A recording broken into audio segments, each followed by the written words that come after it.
said a be a beboa man yemina etimi akosom. Na ebra mampanyini ebra obefa adwa na wa yekoye chi sankofa yenchi ni akaemu. Modesty and prudence must be the guiding principle upon which you, myself, and our Vice President fashion our governance. The people of Ghana will hold us accountable for the trust that they have placed in our hands. It cannot be business as usual. We must be transparent and fair in all our dealings. The anti-corruption institutions will be empowered to investigate and deal with any appointee who falls foul of the law. I expect all of you to begin the process of declaring your assets. The Chief of Staff will announce the cutoff date by which time all eligible appointees should have deposited their assets declaration forms with the Auditor General. Enya yeti eyo mampani His Excellency John Dramani Mahama February 18, 2025 ebra watchfre Auditor General na watchre no na japade ne ka wode no eno ene oka sansemi ene wo hye ne nkrofo na soafo mo somo na memom se enye business as usual se wo beye de wo pe na mom no ne mepe ene sesa wo ye ne obi edi mra so na etimi eko na sansemi ya aba be pie se enipa bebre wo aban soafo mu wo muntimi enkyere se ne omu wonie ene de akwakwa akosie nie no ena ehun komo no asoriye na ehun komo ene nhwehwemu kakra asompa kasebo aye ede ababetudwa ene se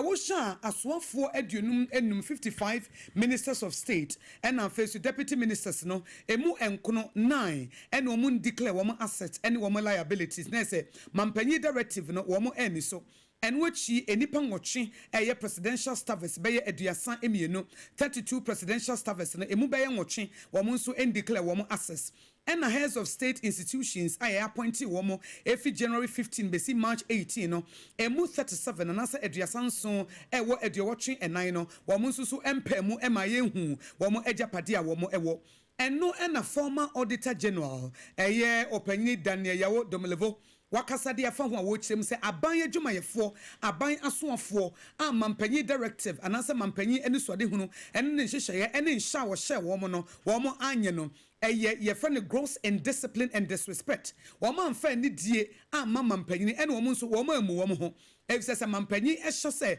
me hyam se mo nhye se first quarter no obi aye ne yesese wo ya se wo bu mra so wo mu mra so anasa ye mra enye mra o wo betimi akase wo panyi na akasa no opanyi so wonte so nto fam sanfa ne techere mamfa eti ko wakane de wo ye panyi ntie bedu so pepepe eti aba be pie amansentrofo di ho adanse se asoafo aduonum enum no emu be ye nkono en declare wo asset dia na eya asembia asefem na moma yenkotie opanyi Domelevo said we see eka nensem. The first thing is that this is gross indiscipline and disrespect for the president. And in my considered opinion, the president should do the needful by dismissing all of them without exception, because the president made a public announcement which was followed by a directive from the Chief of Staff. This is not how to reset a country. If the team that is going to help the president manage the affairs of the country is so indisciplined, they don't have respect for the president, I think the axe must fall immediately. Should clear all of them. There are about 33 million Ghanaians and several capable people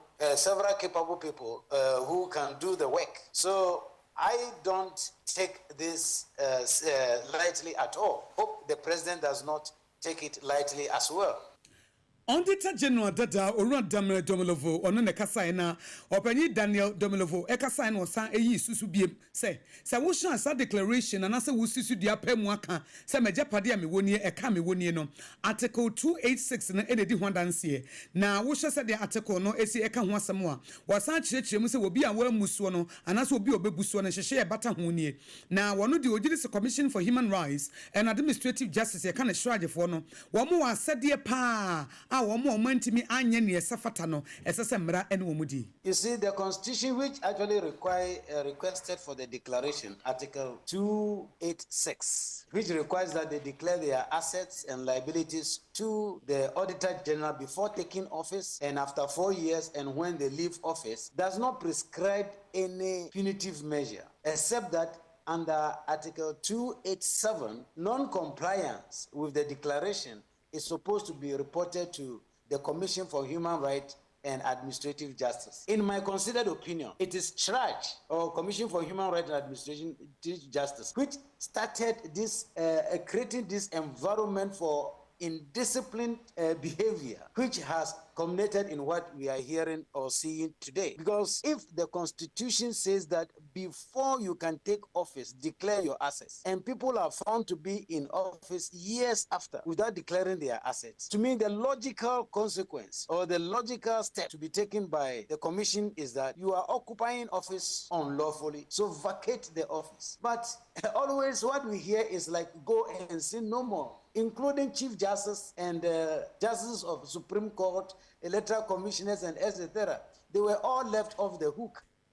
Auditor General Dada Wapenyi Daniel Domilovo wano ena kasaya wache na jene se eyemra eyenshe ete se aban so afo obi edi so pepepe na sansemi ena ye babeti hu nkomo enam hwehwemu abedadwa ema de obokrata hodo edi hu adanse for state nso wo mode bia babetudwa no ene ye kone ne international relations expert ora CK Amoa ye ne no ahwehwe nkomo ede afa ho se de be ya ono nso na dwenkyere efemu no ebetime aye adwuma.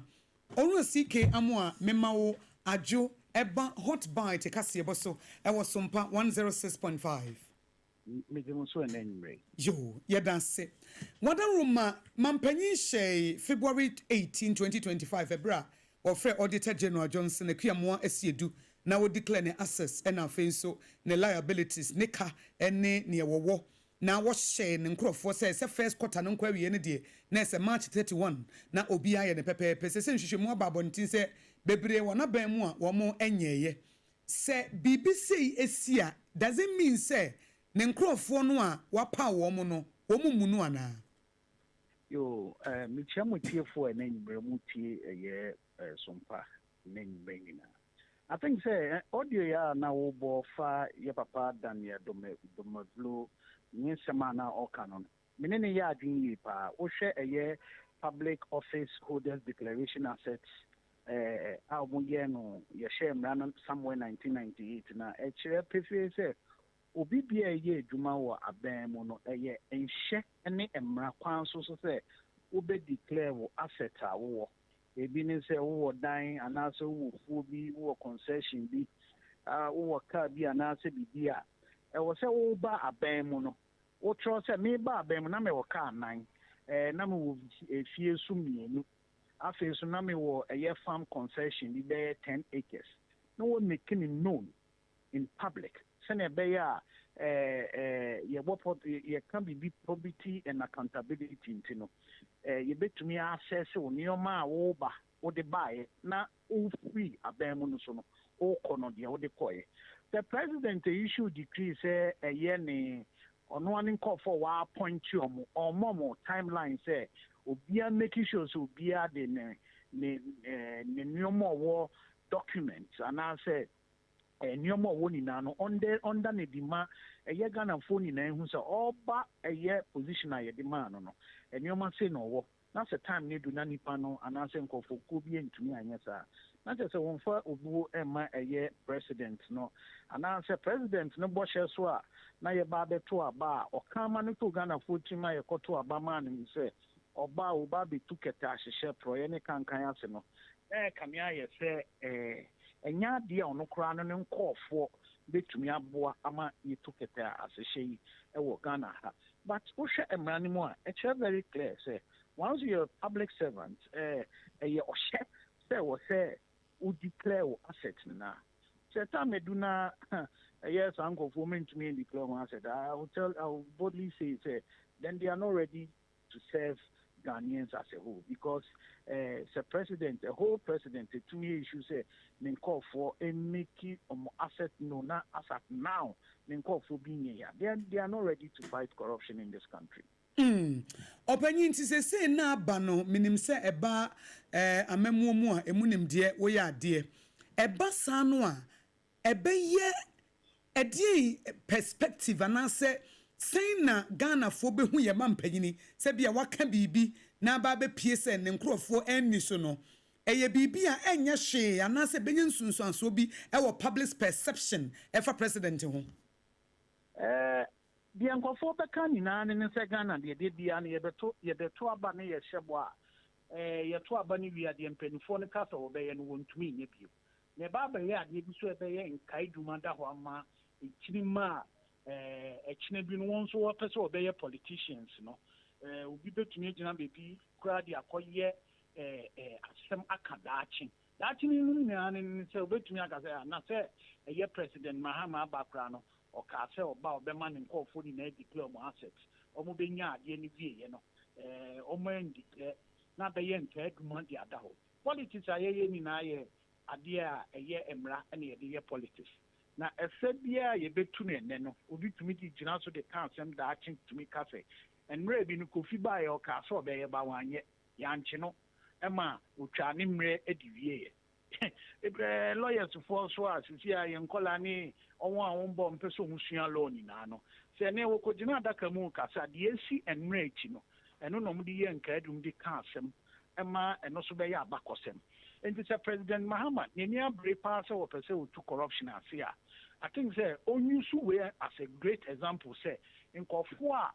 time a ɛdu ɔmo declare ɔmo assets nyinaa sɛ indeed sɛ ɔpɛ sɛ ɔtu kɛtɛ ahyehyɛ prɔyɛ kankan ase wɔ kurom ha deɛ a ɔnyusu saa opportunity wei mfa mpamo saa nkɔfoɔ nyinaa na mmɛyɛ nkaadum ɛnda hɔ sɛ ɛnnura no Mahama ɛba ɔkaa sɛ wo a wɔn declare wɔ asset within some couple of weeks and months no ɔbɛpamo wɔ fi position na mpa ɔbaa yɛ otumi yɛ na bɛyɛ nkaadum de ama ɛde ada hɔ sɛnea ɛbɛyɛ a ɛkyena bi no aban foforɔ ba ne yɛka sɛ yɛtu kɛta hyehyɛ prɔyɛ kankan ase a yɛbɛtumi ayi so example a nnura anaasɛ nnɛ ɔyɛɛyɛ no ɛde afight corruption ɛwɔ kurom a ɔpanyina mu a sɛ wogyere sɛ remedy ne bɛyɛ dɛn sɛ na aba out sɛ ne nkurɔfoɔ no appointees ne bi staffers ne ade wɔn anyɛ no saa berɛ wogyere sɛ immediately no ɛde anamoto na president ne tu a ebetimi ama n'anim abanyam na ebre kro no anso ebema omanfo afa ne serious anytime bi a obema directive asama o kan ni to for body na aye action president no enkyere se ampa oye omampani a Ghana ye di tumi ama ne se ade bia enye bia no onhwe no rectify sa ade no oye omampani a ye di mra no di ama ne se emra no ne nsem na ewo ohwe na emra no chia was so no as soon as possible. I was a president making sure say in Kofu and to maintain as a minimum and American or Pamo move free or move various positions because Ubedia the any cat declare assets and Osha a year a macra a fat sa asset declaration one and Kawasa would declare asset and sana crate Yamomo aqua move various institutions I appoint you but we are in a country whereby thereby the better politics not at the end of the day ati eguanase atiada. So if indeed John Mahama want to fight corruption in this country, only way as a test case. No more among declare more assets ni no. You making sure say by fiada yampa more money na embeyen kedum and na homa nchirima say once upon a time president bi or koya or sambaye or no the nimre so ba second time no naketa hye project kanka na nya dia ososo kra na embeyen kedum sunda ho say Mahama all year campaign the year 2024-2023 okaso ba obetu keta hye ase ampa obaye or the way test case ama na beyen kedum bi ada ho di amagana fonina opanyi wedi ne kwakra mu ansa na wobekọ no sa asset declaration ne liabilities declaration ya ye kan wansem ya said we can constitutional enti na ansakra na wobeba na ne we declare anase e ma grace period bi esese wo ye said be ya bibia bekoso no botaye ba ko ne se betimi dia fight corruption anase keta hye ne proye e betimi abafom ye ya ne ye tetetete say your politicians na nasa amonyofo no bebre no ano asset no oba obe declare de nanso wo ye japade bia no de ne nua bidin ahye ho no de ne wofa bidin ahye ho no de obidin ahye wonti no ebi mu hu ni say asset declaration ne kura na yesi ye de fight corruption no enye ebona se eni akwanya bia ni ho a etimi achieve the reason why ye de ehye ho omo sa perspective no ya no say emeya dia aye in Kedumata because you have various precedents and I say a man penny for omubedi Ghana swa well baby castle obey so by no ye who ye see if you so can say omube make sure yeah papa the late even Satamels, Nabreso, or try also there, but Anyegi, any Ediba, a year, Rajon Mahama, Breso, Ediba, a year, Nanado Danko, Kufuado, so the ABC, a year or no John, President John Mahama Subi. A idea was said we should call the shots and call a spade. Idea be a number Kwansua as a public figure, Biano, oh, bar, I was so declare a chair Ghana for, and I said, we did declare the chairman, and said, maybe Nami will come, you know. Now, a maybe you people who say, oh, what's not to car and Nayaka one. One cast our salary, and it's about time when Yempeni Foy take the laws that govern this asset declaration we now. I think say about the young Keduma Dahama, you will say President way or buy or case or best fight this idea will not buy and ampa with me a fight. At the end of the day, Ghana will say the annual can but to me implement it be papa bia. And nothing you have this perception say politician be a call a year office BM near Maniposa within 2 months, 3 months or so 6 years. Many can hear politicians or more fear bear 50. Every so bear 20 will kruma. You hold or more accountable. Because make me so Nipano crowd all background and not vet crowd would be. But now our land cruisers bear 20. We see a dime scano okonya. It raised alarm to every person, and I say every person are ordering player who say no. As soon as you buy ordering akobo your taxpayers' money, and this is the opportunity. President John Mahama or buy a maybe or promise so be too sad and ask about waiting to me, and so opportunity where we know. Only use opportunity we no making sure say a bosh or the share Ghana for so about the con a yakata say dream any proyene can or best at free a yes uncle for you in the clear after tea now and part Ghana for say the near break pass up so to get as a shafi. Yo, Openi Sompa 106.5 FM. Yeda was say so when you komo e wo hot bite kasie boso. Yeda CP. Yo.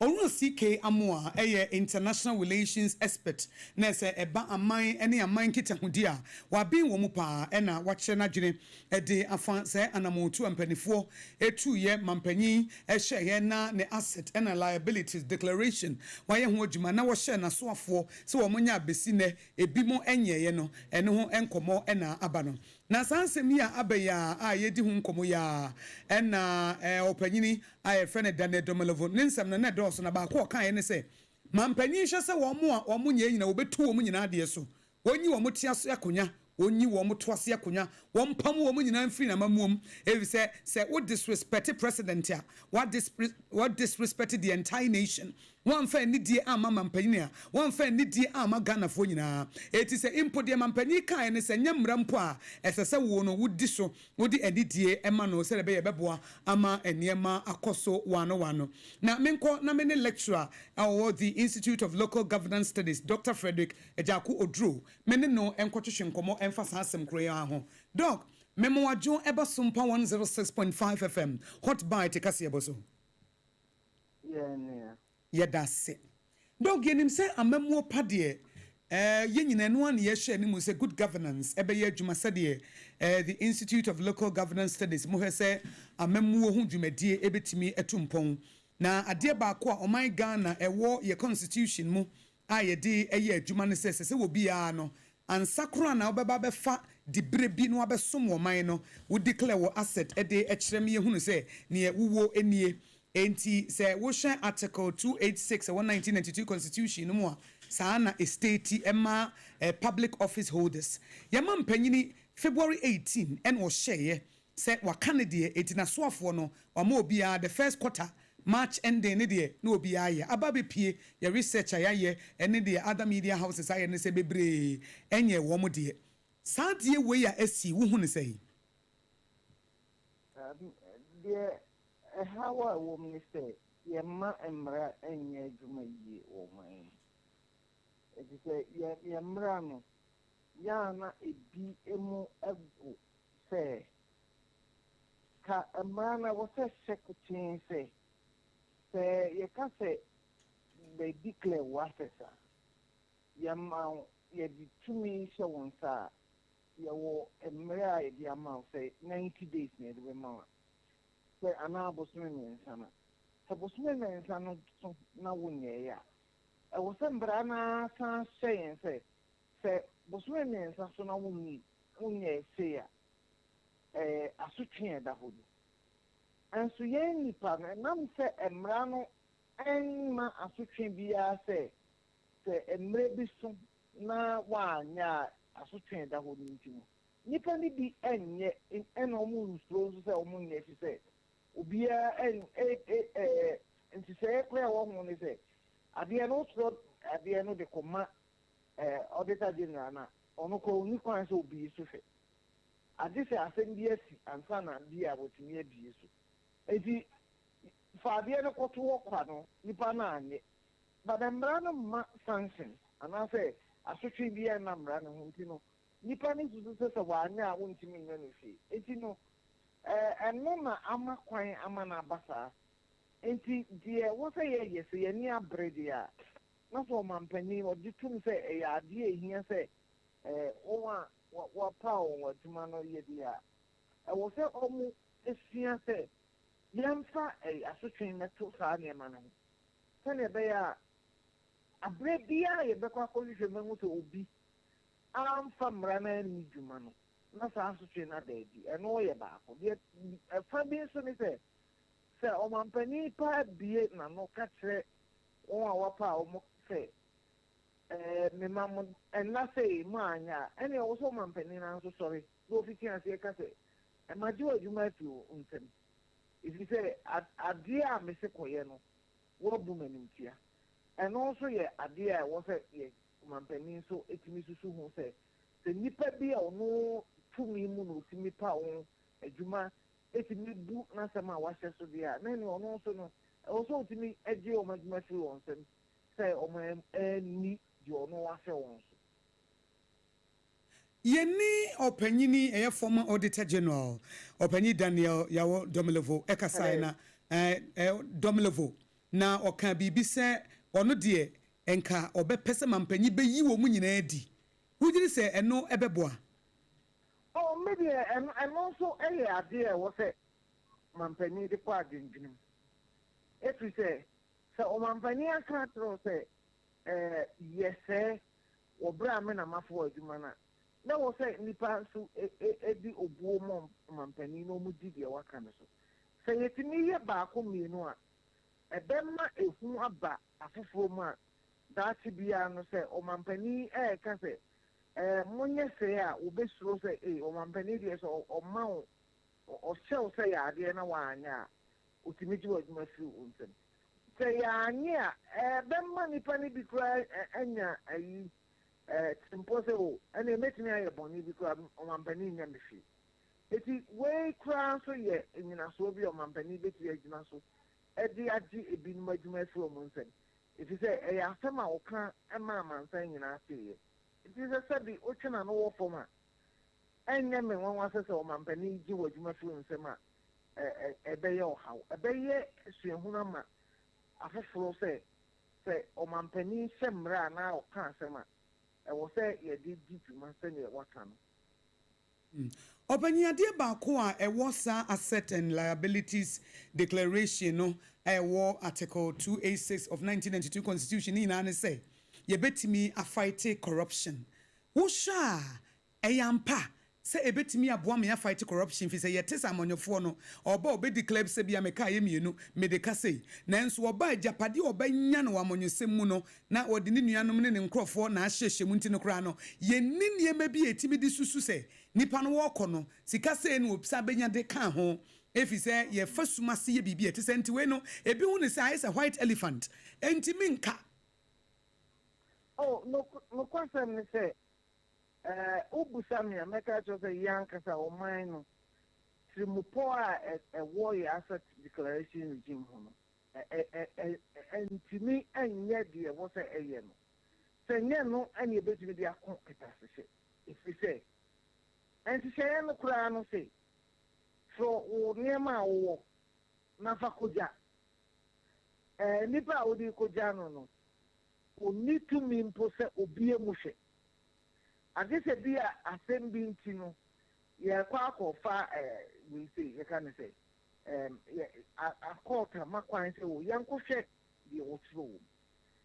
say sɛnea nhyehyɛeɛ no wɔ hɔ no obi wɔ hɔ a obetumi ansa na ɔba no ko obetumi atwerɛ wɔ na ayi mu sɛ ɔwɔ biribi a ɔnni na sɛ wokɔ hu sɛ wanya ade koro na woka no biribi ɛni yi ɛna yɛ ankasa sɛ ɔman no nnipa tumi yɛ agyapadeɛ koro a ɔmfa ne din to so otumi de ne yere otumi de ne nua otumi de ne yɔnko bi din mpo to so a yɛhwehwɛ a yɛnhu nti yɛn asɛ declaration regime nankasa deɛ nokwasɛm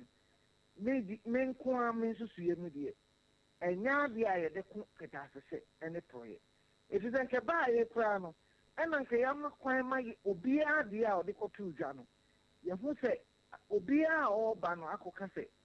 adeɛ a mewɔ ni na mansan nim sɛ asomasi si ne gyapadeɛ a ɔwɔ ni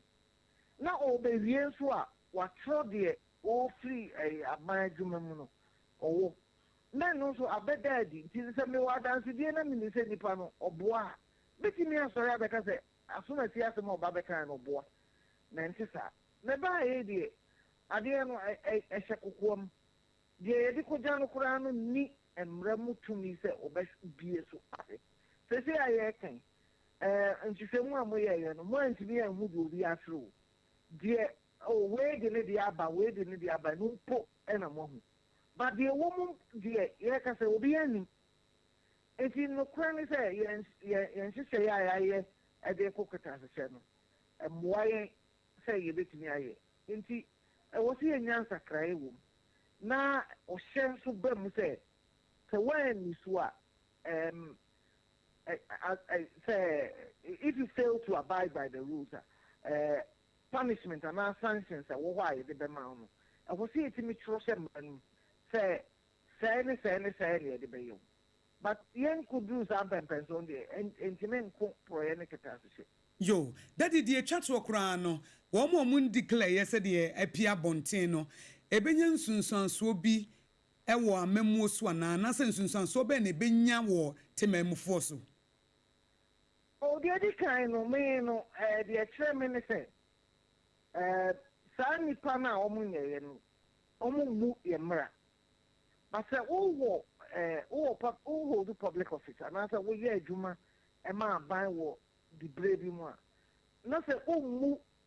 Yamra, a Palkasi. Not to say, where the United Mumpa, Unity and One is what. The Aina, a Shakukoma, and the Ubuswa, and not the United, and all that the kind. There doesn't be no,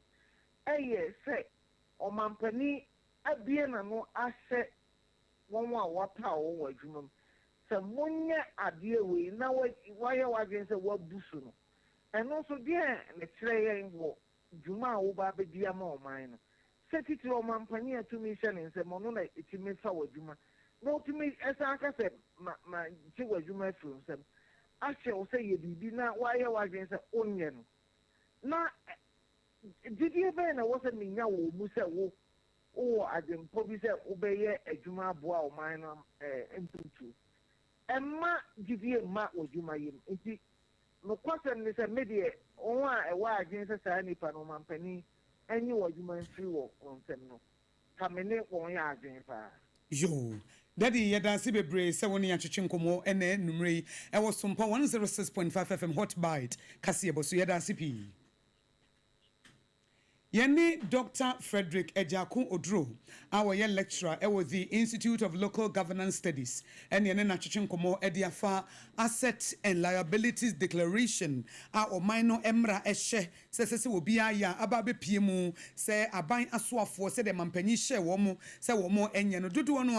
womo enya womo dear. Ama ehun komo chichi no eno ena aba yedi hun komo no na wo hye the obokrata e friend the fourth estate reporter wo de babo ntino ndi obubo odin na obubo odin no chemu say 55 ministers no emu 8 ena wo mo inform de ma including deputy ministers ena wo de no so eto nchen a 32 presidential staffers no eno nso se wo hye mu no be ye nwochi wo mo nye wo mo de ena ye wo 84 heads of state institutions emu aduasa enwochi yes wo mo ye 84 eduowochi na emu aduasa enwochi wo mo nso so enye wo mo de enti obobo obi din edi obobo ye eye opanyi se pepe Oye presidential advisor on economy. Opanyi Lawi Gbavlolati, Oye special envoy Emma the Alliance of Sahelian States. Opanyi Nathan Kofi Boache, Director of Operations at the Presidency. Ora Charles Kipo, Oye Director, Emma National Investigations Bureau. Nanaya Jantwa, a presidential staffer. Alhassan Suhini, Onusi, a Deputy Minister of Roads and Highways, and Tete Agbotu, Onusi, a Deputy Minister of Works and Housing. Honorable John Dumelo, Onusi, a Deputy Minister of Food and Agriculture. Na Womuchiremu. According to the fourth estate, Sankrofui na waususu se dodo no a womuntimi mfa womode emetudwa ana enam so ama ababontinia wosusu se echese mampanyini eni de esefata no womo amfa ama mampanyini meka wo se kasebo ewutie ewo Sompa 106.5 FM so Leicester Ghana Limited our the yas toothpaste ene ne brush abadwa so ena ebo yechidom mesema wo sen ena wase ma wo sen ena wase ebra wo the yas toothpaste ene ne brush echichi wo sen ama wo ejina baabia ejina na the brush no enya dia bristles no etutuo efse bi wo ha wo di chichi wo se kakra bi a wo hu an se na yiyi enche wopede ye solid dia no den pa dia ene yas toothpaste ene the brush no na yas toothpaste no eso kama eti efa na busuan nchemfa ye wo total care ena afenso ye wo whitening so ho ene ye wo hairbar dia wo sipa bia wo benya eti mo amose ne mo tachere maso ye green ne brown no e ya momfa whitening no na enyi ne kama na ma otim dia kokoduro asere ena mo nso so a o se da bia me kase ye eniema nyame bog inipadua kwa anu nyame boye no ne nyina wo mo tekasa wo mo nyina tekasa wo se wo ye living ten wo se wo ye living ten wo se timi bompa ye gu awrade so se awrade eyede na wodi mi begu asemasi anum adan kaka no de ama me ontwitwi mi yie na nka wogiri se wo de yas toothpaste twitwi wo se a enka wo se mompa ye mawo de enti a wo se som esori a wo do me wo no wo ba wo numu no se etutu ena tora bi so akaka ena ha no fa yas toothpaste ena ne brush ka ho hairbar whitening ena total care minimo bi mema ne whitening o fi ha na menka minimo bi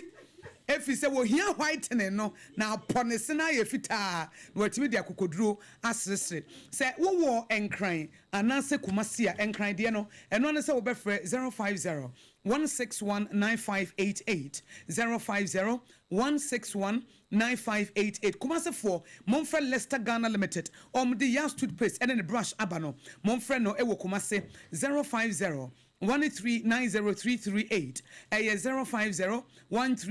1390338 na wodem meka wo sa hot bite kase bona wutie ewo Sompa 106.5 FM so ya home so ye ba ye beto so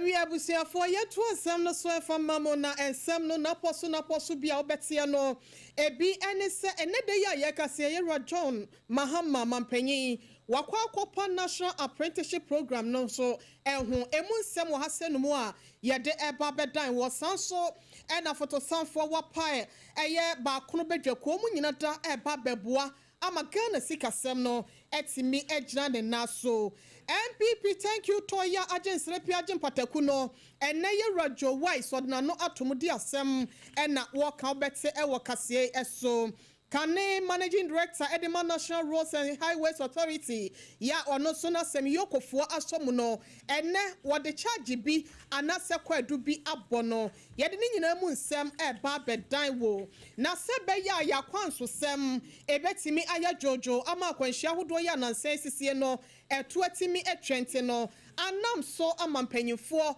ya wonom so hwe akwan jojo so eso di nsem bia ba betudwa eyede asemabusia esemi pika ho ya wokọ amanone nsemu a mali panyipa ya wono wodi domonim ema wo mkoye ku no ene esenia ne dom so eka fa ne ho se mampanyi akonwa no wo befa de abone bono ye de nyina ebeta kire de ama semi Pika will be and Leicester Company Limited. 1 year toothpaste ni brush no what the air so yasine national song say and some no edge for Sompa 106.5 FM Accra no what yanka e was santimantemua eye ayiko 100.9 FM Sompa 93.1 FM so able to ho afa Sompa 101.1 FM and so e watakwa Sompa 103.3 FM e watakra de Sompa 101.3 and so e wadoma would wani chiremu e wa nkranzan so a e Sompa 90.7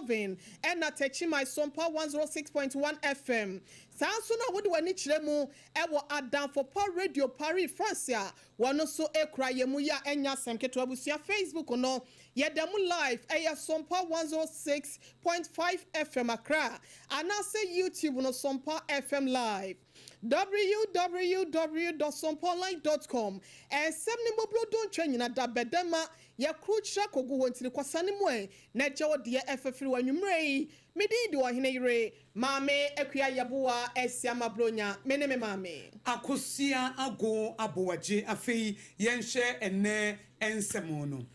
yenhye dia na Oswafo wo hye maburu ene agodie so ene emaburu mpumtuo ye honorable George Opariado na wo de atodwase wo mampani His Excellency John Dramani Mahama wo ye obi a wo se wo ye wontente so ntofom sanfa ne techere mamfa bosha wo hye yes wo the national apprenticeship program eba no watimi ade na diprekope ene e wo tamale wo se wo yonti ene ade ato ne din so it wo se Ghana maburu modachi atadwe wo se ne mate denne asem de na Ghana fo nyina mate na ebra wo de na die e wo tamale no Honorable George Opariado editu dwase mampani edisu pepepa wo che sikade ato ho a wo de babaye adwuma ama emabunu no a wo mo ankasa e wo nsa no adwuma no wo mo atimi aye ne pepepe. He, the president, has followed through his promises and backed his words with action, with budgetary allocations to all the key promises he made in the run-up to the 2024 elections. President Mahama, the youth of Ghana are grateful. With today's launch and with this program,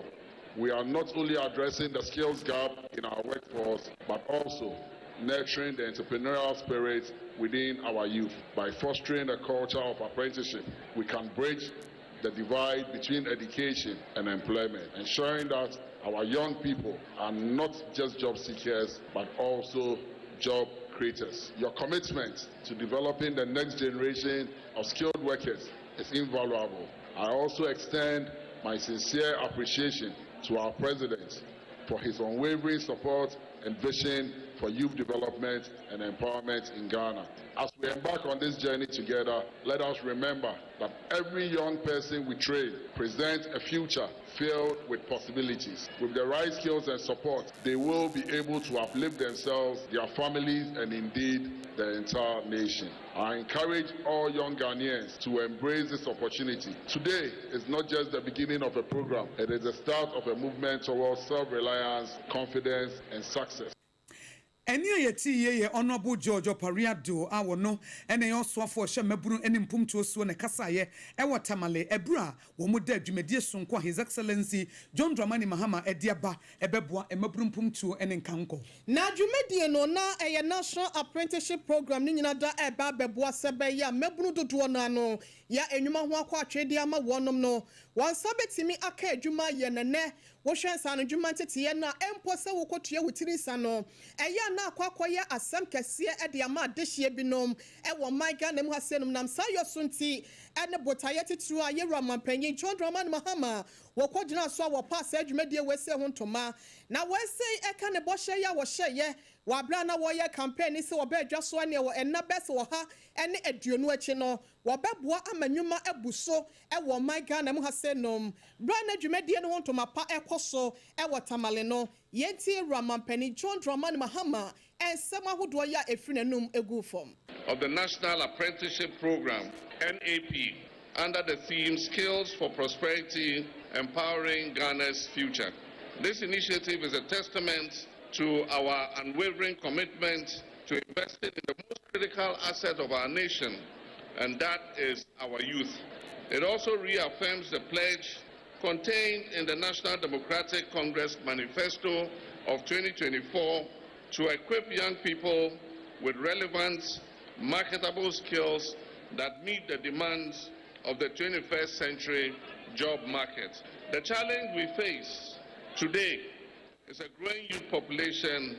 with limited skills. But Ghana is blessed with a vibrant and youthful population. Yet too many of our young citizens find themselves battling unemployment and underemployment. Recent data from the Ghana Statistical Service reveals that the youth unemployment rate stands at 12.6% for those aged between 15 to 35 years, with an alarming 29% of young people neither engaged in education, in employment, or in training. Abusia gonja ni de shekronkron ya wote jata homa so press redie esremu se jata ye ramampanyi John Dramani Mahama ena yekọ ekotie no na no disam no wan fan pem wada woto aso etre se ewiase wo we no sene opanyi agriculture wotete bema wotete kwantekro na mo nso wotete oba dia o mamu ni nyina no wotete nte no wose se adwumadie we se obehwe se ande bia no ema anase bia mebunu ya wonum so afa na omusi so maba wakwem no bes wo hamu chichemu bes aduana num de obenya afaso de ewomu. Under the automotive industry, we'll teach you how to become an auto mechanic, to repair engines, electrical vehicle servicing, and how to use computer to maintain and service vehicles. Under ICT and digital service, we'll teach you software development, data analysis, and graphic design. My children, my students, my youth. Now this part is interesting. Each apprentice will receive a stipend, an allowance for transport. You receive an allowance so that you can use it to take Mama Can Do to work. You will also receive starter toolkits. So if you want to become a seamstress, you'll get your pair of scissors, your tape, your needles, and all the things that you need to start how to work. At the end of the program, you will be given a certificate, and that certificate shows that you are professionally qualified in the trade that you went to learn. And you can use that certificate if you want to find a job or go into self-employment. The National Apprenticeship Program is designed to be inclusive, and we have said that at least 45% of the apprentice trainees must be women or girls, girl children. Abusia nipa yetie nwe Ghana mampanyi ye John Dramani Mahama ena enetamale enema wodo ye course wo abra na wopa national apprenticeship program no hontoma no ena we nyina da etimi etoja.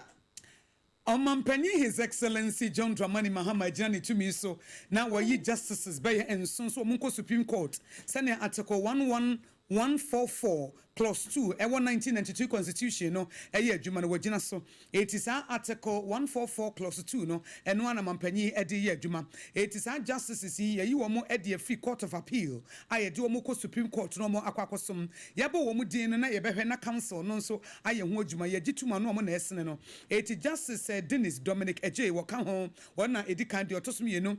justice be Simon Subari ena justice Senyo Jamefe ena justice Kwekutawia Akabuafo Justice Philip Bright Mensa, Justice Janapari Battles Kojo, ena Justice Afisata Amelebola, omo ena wayi womo se womo ko Supreme Court enkoye dwumaso ne adwumaden na wonfa ensum enti wo Shose Council of State and asempanifoɔ no omo ebetu ho na mo ententem so abasare so mrekatente na maniema edimu eti opanyi Kaletos Mahama dog wono ena ye secretary to the president ena ode nsa hwase a wakopo bi ediama acting chief justice judicial council ena obisu di bia kwama his lordship Justice Paul Bafoponia wodi bi nso akwakoma vice president Jubilee House Accra ena chief of staff Jubilee House nso wodi a team woman nipa nso ena sabre mampanyina gye ne tumi so said article 1442 echre no omodi ebeye adwuma na mampanyi gye ne tumi so abobo justice ahodo bi din no na sabre kro na so afọ ya wono so hwe sika sam ho nsam so Dr. Kilso Atoforsen wono so egyina ne tumi so apa ba kono bedwakuo bi wase woni nyina eba bebo se be ya Ghana Revenue Authority no wonju mediemu ewo board na fem no bibia betimi akoye diama wonom na enipa besen kro ya yabo wonom dini ni awoye titire ni ewo mu ewo monyafo George Rickett Hagan wono kanene no ye mansofo be de eche ya ohwe sikasam so ya no osa ejire mu ewo mrahye bedwam edema adehye ya wo Cape Coast abato mpasua so na ni nyina mu no eno achi no na yewra Anthony Sapon wano ene ba be GR commissioner ewo ho wano so eye kuo ba wom sanso na Yewura Patrick Nomo enso eka ho bi onmonyafo Elizabeth Ofosu Ejare eka ho Dr. Zakaria Mumuni ena fe Madam Faustina Nelson Yewura George Ayite enso ka ho onmonyafo Ladi Ayamba wano nyina chino na Yewura Francis Xavier Sosu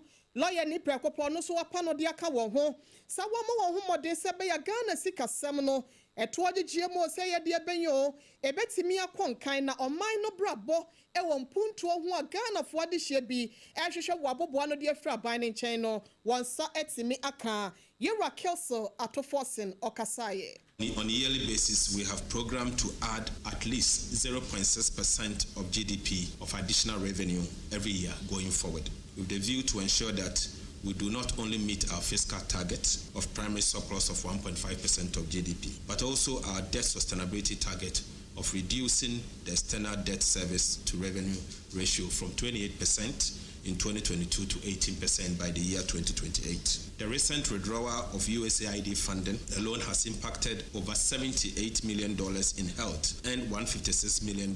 in economic growth programs in areas of education and others. This development underscores the imperativeness to ensure domestic resource mobilization. And I want to use this opportunity to urge you that the time is now for us to look within and raise our own revenue.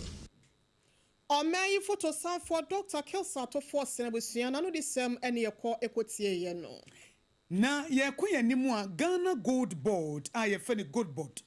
Ena babede di se wo mo de nhihye bi ebae se 30th April no enne ene da etwato. Se wo ye small scale mining company ana wo ye gold dealer.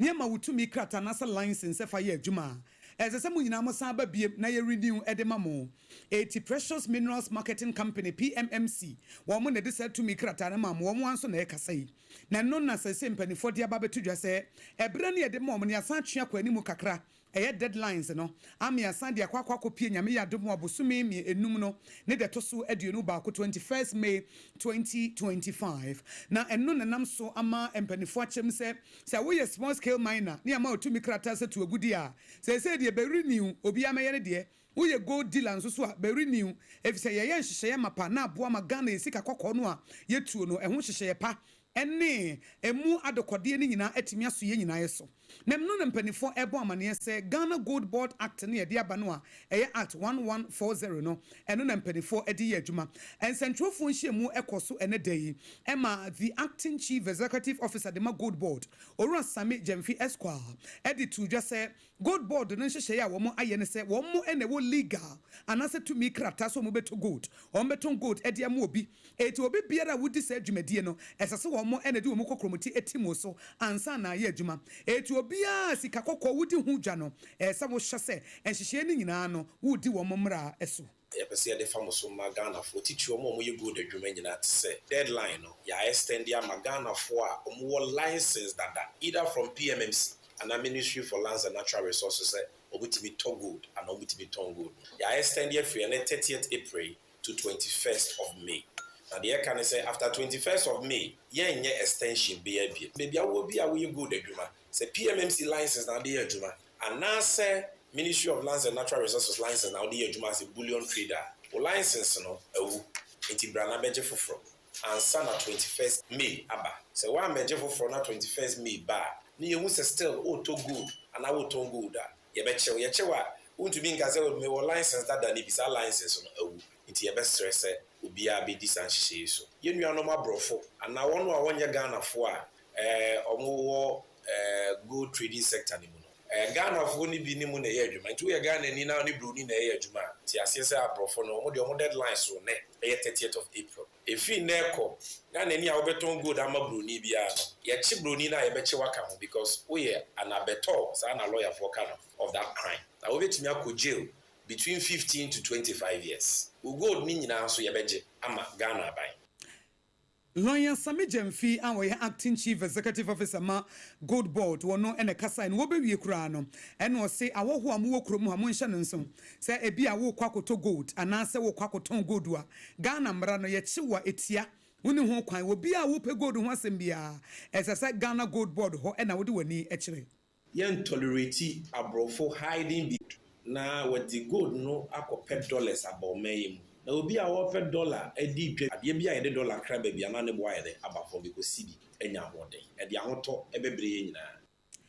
Onyo Sami Jemfi a wono ne opanyina wo hye akyire ɛwɔ gold board wono ene kasa ye mama me afie duka etintim ede be sompa kasebo afe yemfa ye ninkyire mu ɛwɔ former first deputy speaker of parliament ya brekwa na do ani kyire mu ɛwɔ bekwa abato mpeso yaso asante mantemu a na wono ɛyɛ wo mro hye bedwano monyafo Joseph Osewusu wono nso ne die mu na panyin ya kasa ɛde afọ thank you to ya MPP amanyoko no ɛde ahyehyɛ so na ya kasa no agent srepe agent pateku HSN kwafo dodo na no ɛna ɛkasa wɔ ho sɛ na we de munim sese ne besi a sanka mo pa mo baby tena ya dwene mu ho na kosise bi anka mo ankoi eke betimi aboasan sɛ mo de mo ni kyerɛ mu wɔ mu yi ɛyade a ɛnkɔfo ho nsɛm ahodoɔ de ahinta wɔ amanyoko no mu nyina da aso makɔ akɔdwiri ɛde egu abɔnten so ama amanfo ɛka ho nsɛm na no ɛna sompa kaseɛfo ɛne ɔpanyin twetwe nkɔmɔ ɛna yɛ bisa ne sɛ Ghana fo nsɛm a wɔka ni o wɔ senka bɛyɛ thank you to nimpo no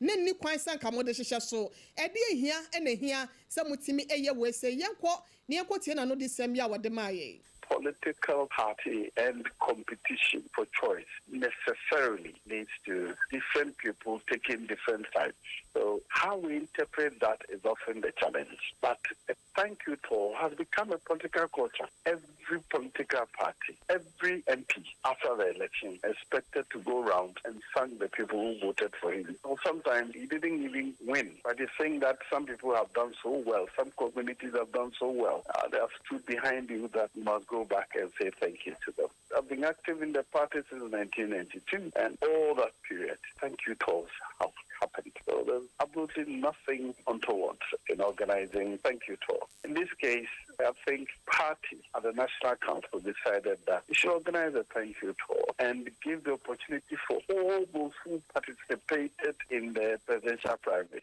Each one of them was written to join in the thank you talk. Yes, it is necessary. It is also intended to engender our people and help them to strengthen their faith in the party. Things have been too quiet now, and I think it's appropriate that we take the opportunity to mobilize ourselves and reassure ourselves. This is the time to tell our members to get up. It's not over. Abusia where ya kane first deputy speaker of parliament wa MPP amanyoko no na penso brekwa na no bekwa abato mpesua so no ena na gyina mu omra hyebedwam se omra hyebedwani won monyafo Joe Wise ene yetie no enu achi no ena ye bisa ne sasa ye tete sasa flag bearership contest no se dru so a anhwa wode ne ho bagimbi oso wono saade no kura no eni ne tirim sei ena opesa wo ye ne nyina ne so obeboa amanyoko no amakro ye etimi atodwa na won botan no ani so ade hu ya wowo so obetimi afankunim abotan di abo wonti e wo 2028 abato ni mo no eno eho na wodwene. No, I have no desire to do any more public service. I've done enough for the past 20-something years of my life. I've done public service. I think it's enough. Now, all I want to do is to use my experience and my little links to help the party be on their feet so that members who are trying to select the leadership will be able to do that peacefully. And then we'll have a reorganized and united party. I mean, when we talk about uniting the party, it doesn't mean there will be no disagreement. No, it doesn't. There will be misinterpretation of the Asian people's statements. But in the end, we argue strongly position. When the position is taken, you all support that position. That is what democracy is about. Abusia ye Joseph Osewusu ya dodo na friend Joe Wise no. Na no this ene toja no. Meka wo se Sompa 106.5 FM hot bite kasebo ena wutie efri enkran ena na affiliate stations ahodo Leicester Ghana Limited omode ya toothpaste ne branch abano ena ebo ye chidom National Organizing Committee edema MPP amonyuko no member ba ko wo mu eye Ora Ali Shiraz na wakasa de atodwa se party no ade ehia wo mu eye nkabo mu eye pepe ye eye nidie ene asomdwe ena betimi aboa ama MPP amonyuko no afo mo ntuma pa efra na ɔsɛ deɛ ɛfɛ ne thank you to na ɛkɔ so no ne nyinaa ɛka ho bi sɛ wɔn nenam Ghana ɛdɔ ɔmanfo ase na ɛbrɛ korɔ no ano bibi a ɛsɛ sɛ wɔn de to kwan mu bi wɔn de ato kwan mu Sompa awie dwumadie social political show a yɛfɛ ne for God and country ɛbrɛ Professor Aboagye ɛtena aseɛ no ɛna ɔne no ɛtwetwe nkɔmɔ na wɔda na dibiem sɛ wohwɛ nneɛma a yɛteteɛ sɛ efi thank you to no mu no ɛba adeɛ baako ɔno bɔ mpa ne sɛ party no deɛ ɛfɛ ne rebuilding no ɛbɛyɛ adwuma ɛnkabɔ mu bɛtumi ayɛ adwuma na party no tumi afɔ mu ntoma pa efira na asɛm kora yɛte yɛ sɛ KNU West adesuani baako yɛde sekan akwakɔwɔ no asabere wɔda ayaresabea no ɛha dwene pa sɛ biribi sei asi program no yɛ no hall no inside nti area program no hall no inside no ɛne yɛ nyinaa yɛ ne dɔm no nyinaa ɛne honorable Ken no obiara pie kɔɛ nti so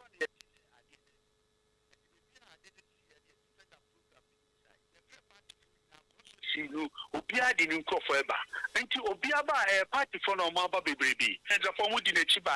you know say Dr. Mahmoud Bawumia come with security because he's a former vice president ngabom ni de ɛwɔ hɔ bibi na asi na asɛm aba na ebi a obi ko practical nsam nti later mr party pay for no wɔ hɔ ebufo de wɔ hɔ me de party ni ngabom ni hia so you see leader akwala mo sɔre a ne mpanyinfo yɛ no ɛyɛ mo asam ɛno mo nsua de pa o mo yɛ no na mo fa ɛno nkɔ so but that doesn't mean say Kennedy betumi abɔ me na ma yɛ kum ɛne mɛka sɛ bi a ne ɔyɛ ne power chow yɛ membu bidiom ɛfsɛ obu mo nipa mu a obegu me nim ase ɛno ntina me ka kyerɛ mo sɛ obiara mbrɛ ne ho ase obiara nya abotrɛ obiara mfa suban a yɛafa obi ka sɛ wayɛ ade a ɔmfa sekan wɔ wɔn bo nti ekyirɛ yi wo kyerɛkyerɛ mu a na amanfo ɛdɛn ate ase Kennedy is still our boss, he remain our boss until your kind of a person among for. Ora Ali Shiraja wono a member National Organization Committee Emma NPP amonyekuo no and the kind says wosha organizing committee no a womo and a party no ombobo womo hono no and watch na dwene efaniema ekoso e wo the New Patriotic Party amonyekuo no emu afeyemon remo e wo managing director the Man National Roads and Highways Authority Yera Abraham Amaliba na kache Penny dia tudwa sana nse wo hwa kwanhia hodo ya kwantempo so esisi no a eni enyan akra dodo na ehwero mayinte no wonom ehwa ye bia boa kwanpa so se be ya sane mani nyina no empo ni se to antwa obetimi abra ano ase enam sa yo so ama wa kire se omo ba behwe na ni titru behwe na ka bi eno yes yasai enti no omo ntimi nto na si wo sa be hu se ka bi nso ba no ode akwa akwhya ase na no akuma akra dodo na no wo kire se so obi ka asai e wo kwan so a empepi na no eya na eya ban no ena nani da no so obekọ ankrankra hodo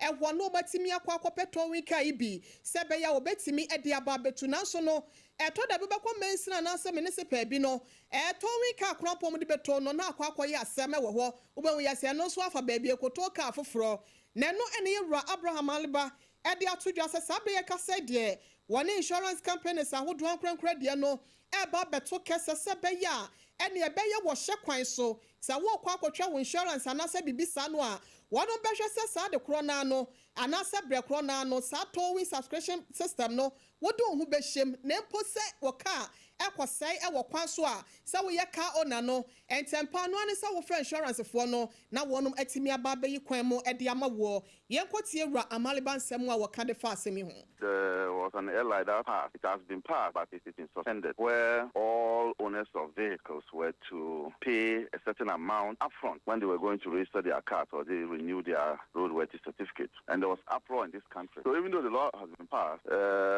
it has been suspended, and there's a rethink of the law. Now the rethinking is that, and that one too will go to Parliament very soon, is that all owners of vehicles must subscribe to an insurance company or a towing services. I think the earlier one was that it was going to go to one person or so, and so Ghanaians, the monopoly in it was the issue. But the new thinking is, and this is going to be in that Okada legalization LI, which will go to Parliament very soon, is that when the law is passed, every owner of a vehicle must subscribe to a towing service or an insurance company, so that when there's a breakdown of this nature, you just call your subscriber to come to your aid. Now, the road safety, the law would require that if you fail to do that, the road safety would come in place to tow the vehicle, but you'll be surcharged for that.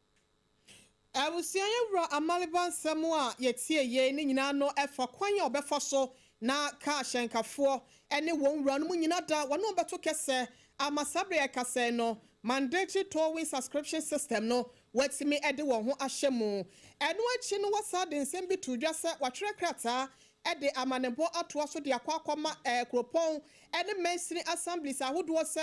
big boss ahodo bia ye toda bia na ye kuntan now say na wasisi kwan mu no wasi kwan chenkani bakrampa wo hu kwan mu ene obi twa kwan mu kura wonya baabi nyina na akwakoye asem e wa kwanhia ho nsem so no wase wama wonum nefo no be saduonu ba akopɛ sɛ wantutu amfiri ho a ene ade a ene na ɛbɛyɛ wonum. What I call compliance notices to all 29, I think so, municipal and district assemblies in the Greater Accra region. I've written to them they have the responsibility. They are the ones who are licensing, what do they call them, the advertising companies, and they are the ones erecting those things. So they should remove them. Now, within 21 days, and we are counting, if they don't, we would have to enforce the law by suing them in court for the courts to come in and deal with them. I am about to hold a meeting with all the district assemblies in the Greater Accra region to bring them up to speed with the work of the Road Safety Authority. I think for a long time, the Road Safety Authority has been dormant, so they have taken things for granted. So I'm calling them to a meeting, all of them, together with the civil society organizations. I did that for transport operators, I think last 3 weeks. I'm going to do that for district assemblies, and it's all geared towards these signboards that are wrongly erected. There are sizes, there are specifications, but I think the advertising companies have gone beyond those specifications. And all this will come, and we can take it from there. Yera Abraham Amaliba wano ene penyi kwantre for ya National Roads and Highways Authority otia anowo. Yenkunya nimu a Ghana Journalists Association eyen central phone kabumukuo wo Ghana womodwen central phone ye die ho yenyina sompa yenyina ye ka ho bi na ye wo eda edi si ho ye friend World Freedom Day aye ka press no ye freedom no ho asem ene ye ka na wa sa World Press Freedom Day no eye dapotin aye de si wo de ka wiase nyina se yenyina ye promote press freedom na central phone nya fa hodie no ma ye adwuma nyame yadoma efiada ena eba so na ye fiada nti wo mo se tore bi afi bi edru ho a ene awia tada ne mu ne aginem na ye di dwuma na se afi de o mbe na numre na afi ye numre de na o mo be ye no eye fiada ye May 2 2025 no eye numre no nsia na GJ for krato mo de ababonte ne se want to nsa frem panifo kukudam se World Press Freedom Day no Omampani His Excellency John Dramani Mahama won for nanim nyamete achiri wonne nipa sonko special guest of honor a wo ba be hye no kena aban asofo wo mo soma ban mu wo so ka ho bi ya wo bebo wo maba so no edoso wo di kan no ambassador Kabra Ble Amehie na wono nso achi no ye de gift ya fanyi danzi enwachi adwoa yeboa Africa wo nyina ye GJ president wo matwam Dr. Charles Rekubrobe chief policy analyst Ghana Institute of Public Policy Options Professor Kwame Kakari media and communications expert ononso eka ho na Kwasi Pratt Jr. ononso ye managing editor Emma the insight de obokrata Mami Elizabeth Ohene former editor Edema Daily Graphic de obokrata na Ben Efsin Jr. Managing editor Edema Daily Dispatch na category 2 na etosubiem no nso empanifo kukuda meba omaba so no Sir Sam Jonah eka ho wo international business expert na Bright Blewu ononso ye former GJ Secretary General Kwasi Efiye Bedu lawyer ononso so eka ho Cameron Diodu renowned journalist and a chief doctor Crystal also kan one founder ma Crystal TV and in penifo bebre and a GJ4 babebo wo mo abaso na omo chem se embassies biti say United States of America wo mo embassy wo Accra Unilever Ghana Limited Ghana Broadcasting Corporation Electoral Commission and nyumekuo bebre ka ho a wo mo bo mu chidom amadwumedie no atimi etumpon na support ahodo a omanya free nyumekuo dam no ne nyina ade bia eso wo mani eyie eno enampanifo chem se botaye kese pa a eda wo mo akoma so pa mo eba beye efa World Press Freedom Day 2025 no ene se celebrating champions of press freedom and Ghana's media growth, building a resilient media in all. Eti sa botaye no mo de si wo mani so no a ye bebo wo mo ban central for fa ho de o maye ho adwuma no ye kwa ho no so ne ani oru akofi ye bo a wono na ye otrofo panyin edima Ghana Journalists Association ni ene no akasa opani yemao ajo eba Sompa 106.5 FM hot bite kase boso Akosua mejuso yo yeda CP Wadaruma mo de krata babonten Ghana Journalists Association efa World Press Freedom Day. Anya me yaduma ifiada eba so yenim say usually another be amo ya na mo taye ni daytime awia. But we de yesemo de kwa numere ubetimi a kire ye de ntia mo se agina ye no. Yo metasipi mamefa akonya sonchia woni etiefo nyina. Said afibia ye chefan wo press center na ye flag raising ceremony na afi we de na ye pese ye section mu kakra intino inse say the flag raising no ewo press center hono na ye say aden na ankwankra ni enyumaku a omo edi akotene wo esentrofo efan di mu no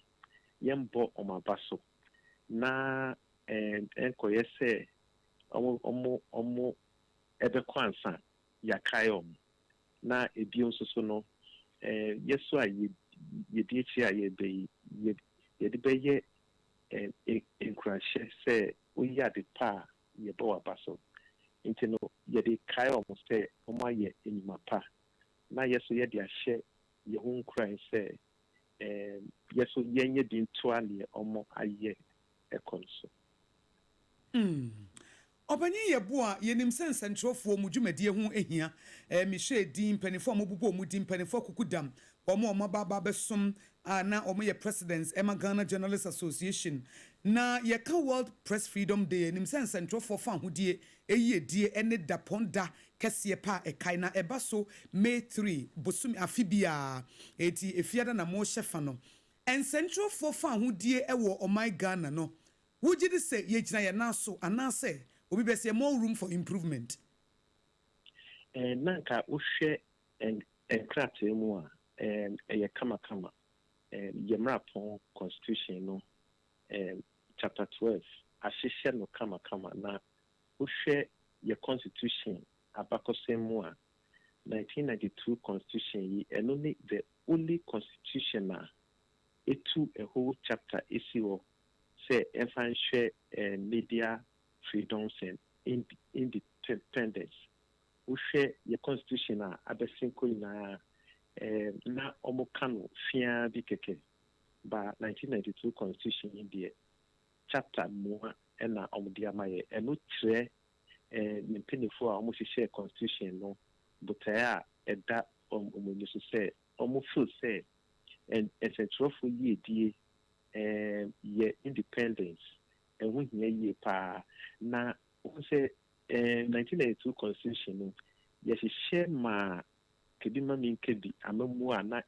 yekowie mu na ewiase afene nyina obi agye tum say kedima min kebi amanyo sem no ebeko nenim ebegina ho yi a na the facting no ewo essential for enyuma omudimu ntino the uniform share constitution na omo pese ye di essential for enyuma omo ye no edema ye democracy no esi ntino uhwe chapter 12 for na they did to say article 162 clause 5 ohona essential for ye tumi efi near obonikano the watchdog mandate esi yen who do the government accountable to the people of Ghana. Into na misapete tena etie na and also so na I was say but in paper no yeah a month for omo ben mu ninki kan omo ntisa ehihye na se into no obetino na obi akobro esentreni entity near yeah betanka bibia ne say if you approach for yeta to say ene omachi yen and bro essential for maybe a between in semi by say asoja fa ko bro approach for essential for yena ye kan asem no emo into no say ye be kan ma yes na utwa wo ho ebro yen eye entiase na e say nyina yenya sa entiase no Openi yebedansi enumre se woni sompa kasebo atwetwe enkomo yedase efiadan so ye hwe ni mu se de nsentwofo ye yasede na ye danti coverage ni de yensu yebesom na ye de hu da wobonyina amagana fo yedase pi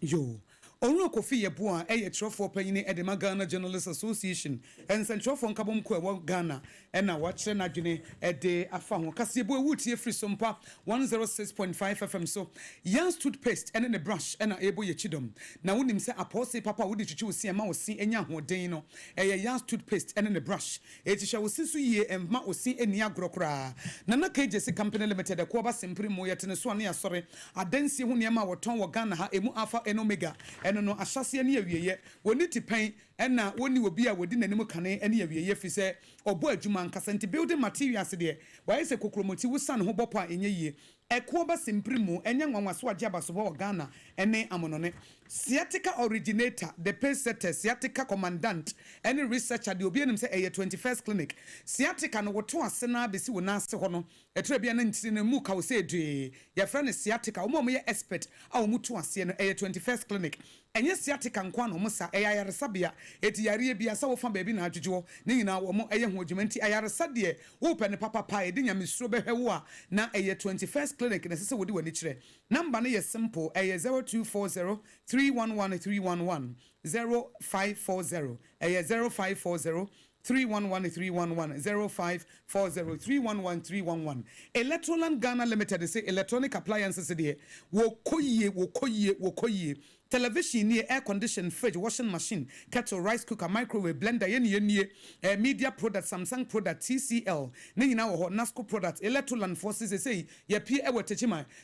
fwe o say ye atadwe wase mate dende 15% discount and a wubenya no wasanya chede de pi so 15 customers amobeba Electroland Ghana ewo techima kumase kwantempo no so no na ne atadwe wase ye ne mate dende no aba beje wotie ena kumase Cancer Junction wo Hotel Junction wo na enie Adenta barrier Dansoman roundabout industrial area ene Mecom Plus ene dinhwe musunyane nso ye wo ho Mankesim Cape Coast Takra de ena Tamale Electroland Ghana Limited freno ewo 0245 949495 0245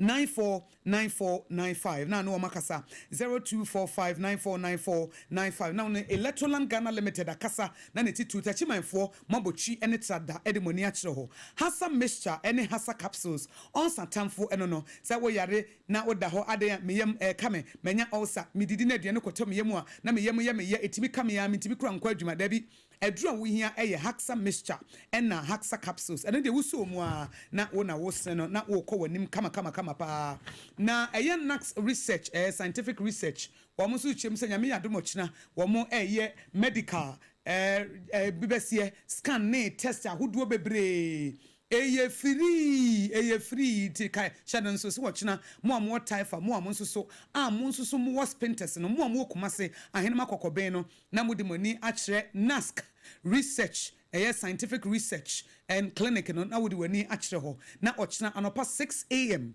kwakwa 6 pm no nask for to nsafra nask scientific research and clinic no wo mo bo adwuma wo mo se be ye free scan na ye free lab test it say ye kidney say ye liver say ye ECG na wo ba be ye wakoma ho adwe no ni nyina free na wodi wani akire ho na aboa eti omanfo nyina no ye momodia say ye nso ye bekobie na okire nyame ya aduma ye de ni kire ho a na won so akonti mede wo namba no etudwa na wa frɛ say wo frɛ pɛ na won so wagye wo code na wo kina wo kwa de wo be ya ne say ubeje wo card no 50 cedis per na consultation so 50 cedis per wo lab any wo scanner ube nyina free we promotions ronko nask research for ede ma wo taifa na sprinters eti wudi wani kire hope na se eno ano no eti je number no na efre wo mo na ene wo mo enya adwuma sisi a na ochina ye holiday na fofie da no se wudi wani na wudi wani nask scientific research 0243 307276 se wo kumase a ahenema kokoben na wo nkran a wo taifa na ba konso wo spinters ochina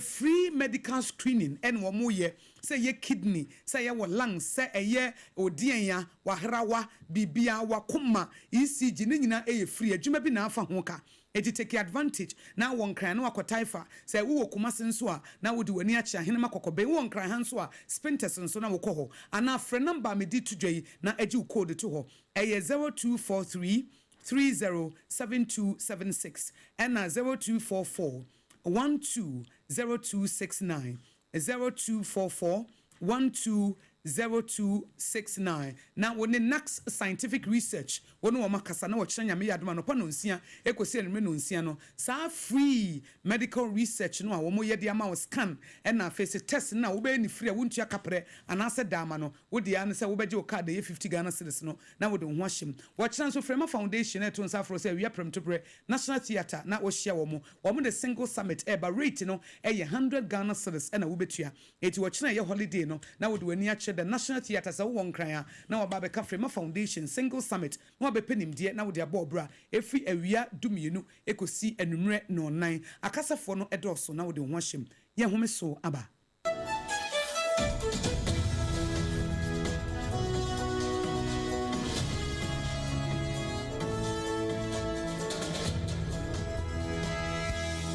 21st clinic aye sciatica expert sciatica no o nerves na wo to ase na fa wo siremu na fa wo nansia besi ase ho no se ho techema eno ene ye fa ne sciatica na etimi bubu o to ase ka wo se dwe wo siremu wo je ho ba bia enye na no na 21st clinic ba ye adwuma pa wo mu ye nti abaso bo ma je ne wo Ghana ha ene amono ne enya asem ketewa wo mu je international awards ahodo wo mu je local awards ahodo na no nso na wo mu bie the only sciatica research and treatment center in Africa bibrim ha no ebi ni ba bia je 21st clinic nkwa wo mu de bibiduro ene besa o yare no masa de machine aka ho yare sabia yare bia wutimi de kɔ ne mama de ba ko a wo magidi wo mu pa no sciatica ena stroke nso de kwa diabetes ne hypertension ne ade Ghana ha ba bia wo mu ho enkran ha se ye wo Tantra Hill runabout se wo free enkran ba ye wo wonsa ni fa so wo frama saman so na eba nso a wonsa bonkum so ho na wo behu ye 0540 311 311 0540 311 311 na 21st clinic still wo me sciatica expert medo edra no pa wutimi to wo boase etwitwi wusi o do na so ni se me de yas toothpaste and the brush and the twitwi mesima menya homka senti na ye bokoi na me die me all time favorite yas herbal toothpaste and the brush aboa me ama sesei menum nso a enwunu anasa de ehia me semfimfem me biem na wo hwasa mesi aye fita sesrecha homa na et brightens yas whitening toothpaste and the brush and me di hwimese enti na wo se afei na yas total care gel toothpaste and the brush ne die ebo wo se ho ban demu ne nyina ema wonum ye sham oh yes enu krotrodo yas herba yas whitening and yas total care gel toothpaste and the brush abusuan chamfa se wo pedudu tu e won kran ha for Leicester Ghana Limited and was 050 161 9588 Leicester Ghana Limited and the yas toothpaste mo ahodo and the brush abadwa so abeboy na ede na aya obayi a oda forma so ne yafunu mu emunumuni oh Mr. Entry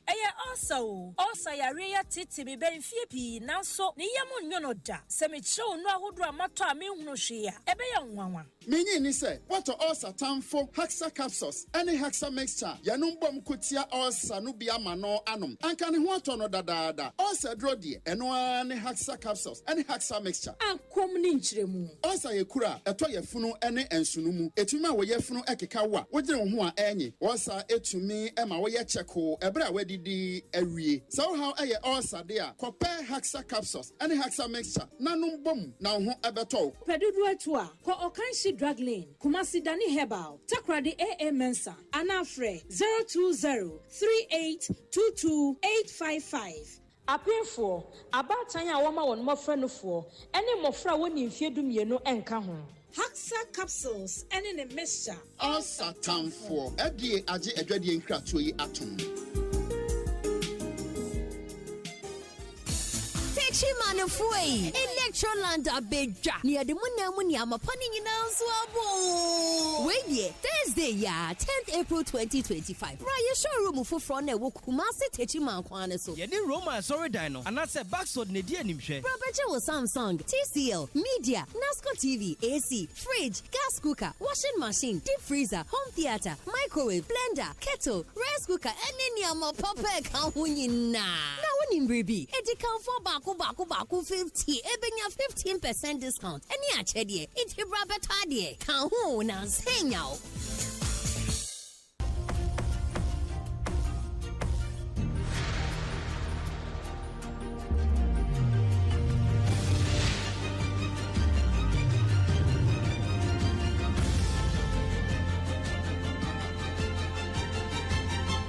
Sompa TV, Emma Aketiapa.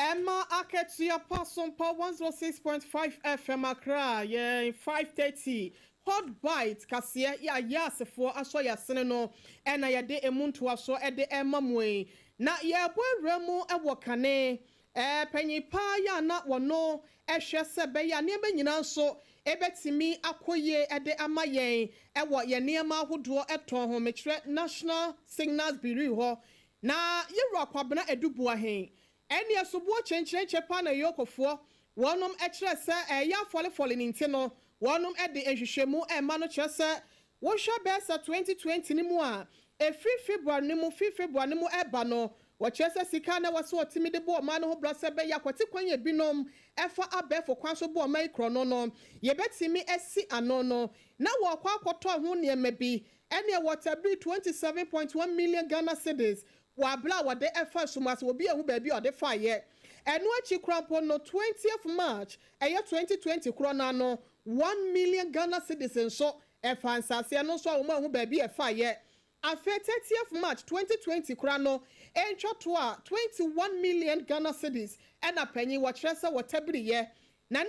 muno and now babeto just as a penny no jumedi edition in sano. When to me and yes and for tentino, wabo my Ghana ka yoko for Ejena Senu Shemu Yakasayano, Ewo High Court, Yano Ewon Krahasenomono, Attorney General Yenra Dominica Yeni, Ewa so senimo aquaco file, Ewa watch ese, Wamo minor bokentin, where we are Ghana, Ewa Kwaboni Swintin Yakasa dear, Waba Beshan Watabrino, Edna Quaco Jina Emredim no quay, and you are no qua and a qua yet, Washo and one cassa and Wokani Yawakana ho. Mammy Boaten so no so can be, and what you crampon and nipam you no, ya one no swear can hono, sir, Advantage Solutions Limited, and often so ye rabako, ya one no see a friend of donko, watch us woman you na to kesse, and a said dream was what did you on mining to know. Sabreka said the ninsem no, baby a kodrunemunsem, and the Adani BHE at the Amamono.